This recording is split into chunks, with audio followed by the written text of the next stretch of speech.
Ils vont mettre un policier derrière chaque personne qui utilise ces produits-là. La responsabilité aujourd'hui, je pense, en tout cas pour moi, c'est de dépénaliser les drogues.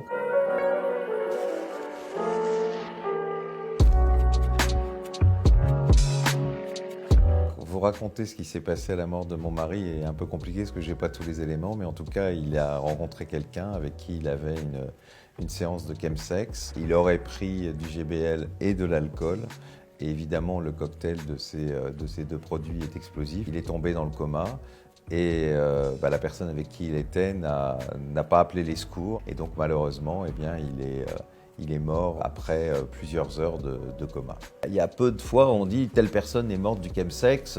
C'est un sujet dont on ne parle pas alors qu'il monte. J'ai rencontré énormément de personnes qui ont voulu témoigner, voulu me raconter leurs histoires. Et beaucoup me racontent que quand elles sont entrées dans ces pratiques, elles ne savaient pas que prendre tel produit avec tel autre, ça pouvait être dangereux. Il faut donner aux gens les éléments d'abord d'information.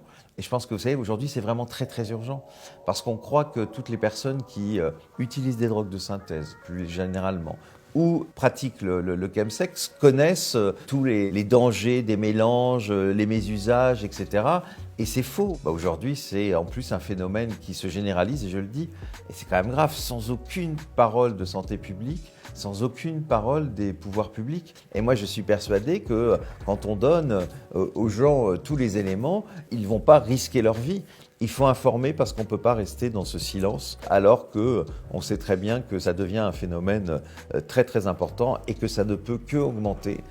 Ils vont mettre un policier derrière chaque personne qui utilise ces produits-là. On voit bien qu'aujourd'hui, c'est totalement impossible et puis totalement illusoire. La responsabilité aujourd'hui, je pense, en tout cas pour moi, c'est de dépénaliser les drogues, comme l'a fait le Portugal, et avec des résultats aujourd'hui qui sont incroyables en termes de santé publique, en termes de baisse des morts, en termes de baisse des overdoses, etc.